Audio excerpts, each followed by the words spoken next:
ano passado eu fiz um vídeo aqui para o canal falando sobre a República do Dragão para o projeto 1212. Só que aquele livro, A República do Dragão, é o segundo volume da trilogia A Guerra da Papoula. Então, nada mais justo, nada melhor do que agora eu voltar um pouquinho em Guerra da Papoula, falar um pouquinho desse livro para vocês, para quem sabe, spoiler, né, um pouco mais para frente, daqui a uns vídeos eu trago com o desfecho dessa trilogia, né? Mas antes de finalizar a trilogia e antes de relembrar um pouco sobre a história de Guerra da Papoula, deixe-me apresentar. Oi, eu sou o Mark e bem-vindos a mais um vídeo.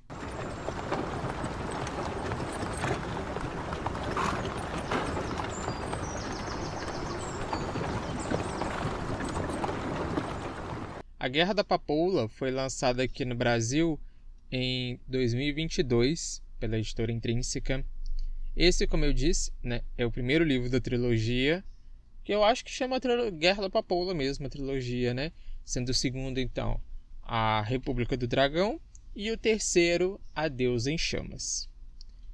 E como terceiro tópico de curiosidade, eu tenho que dizer aqui para vocês, é que eu vou até ler aqui para vocês que a lista, porque apesar de ter aqui uma lista de gatilhos no livro, eu acho que faltou colocar mais alguns, que são importantes a gente deixar bem frisado, que fala sobre ter uma questão de violência extrema, drogas, tortura física e psicológica, guerra, no caso também, e estupro. Então, tenho ciência de que esse livro, já no primeiro volume, já fala sobre isso de uma forma bem pesada. Bem pesada. Porra! Tudo isso? Então, né, como eu disse no outro vídeo, né, que eu vou deixar linkado nos cards para vocês, aqui a gente descobre como é que era a vida da Rin, essa personagem principal que aparece na República do Dragão, né, mas como ela começou, a dificuldade dela, né, ela sendo uma órfã da Segunda Grande Guerra, Segunda Guerra da Papoula, né, que ela é uma órfã do Sul, então pela história aqui, né, ela tem uma pele mais escura do que os outros personagens, ela fala que é uma pele escura, então eu acho que por ser um livro asiático, de uma cultura asiática, pode ser que a pele dela seja morena e os outros amarelos, né? Faz mais sentido aqui para o contexto da nossa história. Fala a respeito, né, dela estudar muito para conseguir aquela vaga na escola aquela bolsa, né, no caso, em Cinegard, onde ela estuda coisas sobre militares, né, estratégias de guerra e tudo mais. Então isso tudo que eu falei lá na República do Dragão, aqui a gente vê como é que começou isso tudo. É a verdade, não minto. Uma outra coisa aqui que fala também, deixa eu até baixar aqui o scroll, porque tem um pouquinho de tempo que eu li esse livro, mas tem algumas coisinhas que eu lembro e esse é o intuito desse vídeo, dar mais as minhas opiniões sobre esse livro, né? Então fala sobre como a papoula é usada como droga, como eles sintetizam a droga da papoula. Fala sobre as nações, inclusive tem até um mapa aqui que eu achei bem interessante. E eu achei estranho que tudo bem que no segundo, pela história, tudo bem não ter, mas pelo terceiro eu acho que tem. Agora eu vou até olhar que o livro tá ali. Mas aqui, ó, tem todas as divisões das nações, né, com os zodíacos do chinês. Que seria chinês, não japonês. Eu vou confundir às vezes, desculpa, gente. Né? Não deveria. Mas tem isso daqui nesse livro. Fala sobre a Trindade, né? O início lá da Trindade, como é que a Trindade conseguiu unir todos os povos e tal. E a questão da Imperatriz, né? O poder da Imperatriz, a serpente. Né? A cobra ou a serpente? Eu acho que é a serpente. Né? A serpente e tal. E principalmente aqui a gente vê muito bem o bullying que a Rin acaba sofrendo na escola, por ser uma garota pobre, de pele escura, numa escola onde até os professores acham que ela não vai ser nada, que ela pode se esforçar 10 vezes mais do que os outros alunos, que ela não vai chegar no mesmo patamar que eles. E ela nessa cobrança de que não, eu vou ser melhor sim, eu vou mostrar para todo mundo que eles não são isso e que não sei o que.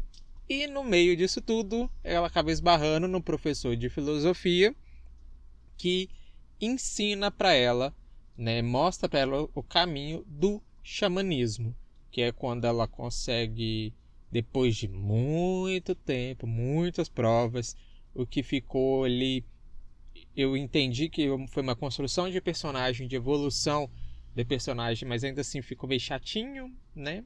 Típico de fantasia, né? Não tem jeito.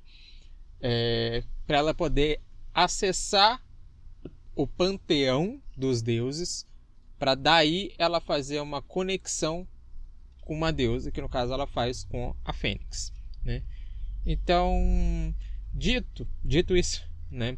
O que eu particularmente me lembro, porque isso pegou até nos outros livros depois também, é a questão dos nomes. Os nomes dos personagens, para mim, que não estou acostumado com séries e filmes asiáticos, com leitura asiática, eu tive sim um pouco de dificuldade de associar o nome com a pessoa.